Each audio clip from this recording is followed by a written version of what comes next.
From serving as a constituent school board member for the Charleston County School District to serving in the Charleston County Republican Party, Joe Bowers has been active in education and politics. And now he's running for the Charleston County Republican Party chairman opportunity. I sit down one-on-one with Joe for a special edition of Quintin's Close-Ups. And be sure to download the free Quintin's Close-Ups app in your Apple or Google Play stores. And listen to this interview Monday on the free Quintin's Close-Ups iHeartRadio podcast. Joe Bowers. Quintin, Washington. How are you? Doing well, doing well. That is so great to hear. Yes. You know, we're sitting here right now, and I understand you have some big news to tell us. Yes. I'm planning to run for chairman of Charleston County Republican Party. Tell me why Joe Bowers, why now? Well, you know, over the past 2 election cycles, we've lost seats, and we've had a lot of division within our party, and I think it's time we need to work on party unity, and we need to work on establishing a local platform and getting our party better organized, because right now we're not in a very organized state. You talk about the division. How do we get here with that as far as the Charleston County Republican Party? Well, a lot of it has to deal with personal egos, I feel, and people need to put that aside for the sake of the party. If they want to be members of the party, they need to learn how to work with other people. That's how we get things done in government. And, you know, we have a lot of that going on right now in our national government. Democrats not getting along with Republicans. And even on the national level, Republicans not getting along with Republicans. And when you have that division, you can't accomplish things. What will a local platform look like if Joe Bowers is chair?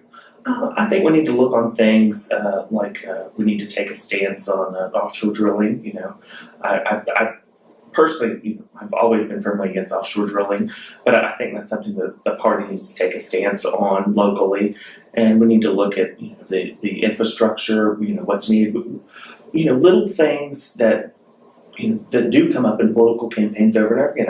I feel like people need to know on a local level where the Charleston County Republican Party stands on these issues, because right now, there is no official stance on any of this. Why is that in your mind? That's a good question. You know, for the first time in over 3 years, we passed a resolution this month, you know, supporting the legalization of medical cannabis. Yeah. And, you know, things like that. I feel like that is, you know, doing things like that is a step in the right direction, you know, taking stances on hot button political issues, because people need to know where we stand. And you also said this on your website, quote, "I am running to be the next chairman of the Charleston County Republican Party because I believe our county party deserves a future both certain and prosperous." Yes. What is the future of the Charleston County Republican Party right now in your mind? Right now, I feel like we're on a dead-end road, and I think it's time to turn around and get back on the highway. We, you know, like I said, we need to work on the party unity. We need to work on establishing the platform and get candidates, you know, running that espouse those values. And not saying that we haven't had that in the past, but we haven't had a good machine behind us. You know, I've been meeting with local elected officials over the past few weeks, and the number one thing that they have said is, the party's done nothing for me. And I think that's very sad, that our own Republican elected officials feel that they have been abandoned by their own party. You talk about values. What values do you have? You know, I always, you know, promoted transparency within government, fiscal responsibility, you know, the typical Republican values, you know, and I feel like we need to show people that we are the party of great opportunity and fiscal responsibility. And you also said this too, you just mentioned this a tad bit earlier. With the loss of several seats over the last 2 general election cycles, it's time to take a different approach. How many seats have you guys lost over the past 2 cycles? Well, in the 2016 race, we lost the county treasurer's seat. Okay. And then this past 2018 race, we lost 2 state house seats.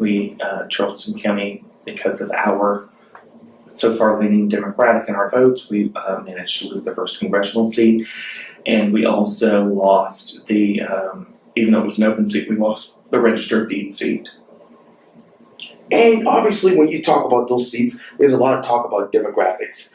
Do you understand the demographics of Charleston County right now? Yes, I do. I know that the demographics are shifting. We have a lot of growth.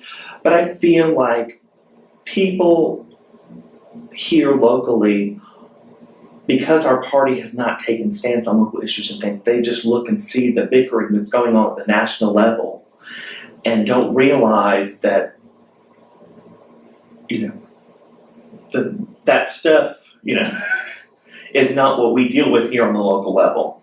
We need to look at, what people's qualifications are, what the actual issues are, and not vote, blindly, because a lot of people move here, they come from, the majority of them are coming from Democratic states, and they're used to continually voting Democratic. And, I feel like we need to show people we are a viable option. And to make it back to you, obviously you're Joe Bowers. Yes. You've been in the political party for a long time. Yes. And obviously your family has a tremendous Republican history in this state. When you look back at history from then to now, what still plays in your mind? Well, I think our party is, it's the same party it has always been. And we need to, yes, it's had its heyday in South Carolina, and we currently still are in that heyday, statewide. But in Charleston County, we're slowly slipping, and I think we need to look and assess why we're slipping, and what is it going to take to appeal to voters on the local level. And you talk about voters on the local level. How many Republicans are registered in Charleston County? We don't register by party. Okay. In South Carolina, so we have open primaries, and it's fluctuated from year to year. I know that the numbers, we did have a steady increase, in straight ticket voting Republicans, but you can't really take those straight ticket votes for granted. You can't take them for face value because, for instance, the way the voting machine works, I could go in and press straight ticket Republican, and then I could go individually and change each office to Democratic, Libertarian, working, whatever I wanted to, and it would still tabulate as a straight ticket in that column, but I didn't really vote for any, Republicans. That's the way the system works. Where should this discussion about the straight party initiative go in your mind? I think that's something that we do need to look at on a state level. I believe we're one of only 6 or 7 states that still allow straight party voting, and I think that it is an antiquated system. We need to look more at who the candidates are and what their qualifications are. Which we shouldn't just go in there and punch straight ticket. Even though I am a firm believer, and I don't, even though I do, and I always have gone in there, voted Republican, I purposefully do not punch that straight ticket button because I know that it's a flawed system. And when I interviewed Charleston County Director of Voter Registration and Elections, Joe Debney, on Wednesday, he basically says, hey, he's all for early voting. Where are you with that discussion? I think early voting is great. It's a great tool. I would definitely like to see it more expanded. I know we have expanded it greatly in Charleston County over the past 2 election cycles, and I think it should be expanded as much as it can be. And you talked earlier about qualifications. Can you lay out your qualifications here? Yeah, sure. I've served 4 years on the constituent school board. I am in my third year serving as secretary for the 1st Congressional District Republican Party. I'm the treasurer for the East Cooper Republican Party, and I have served on the board of directors of the Greater Lowcountry Republican Party also. Wow.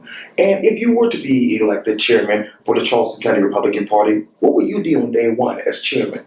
On day one, I think we need to start working to create a strategic plan to assess where we are and where we need to be, establish a firm governance structure for the party, establishing committees so that we can get people to work for the 2020 election cycle. And where are you with social media and technology when it comes to the Charleston County Republican Party and its outreach to potential voters?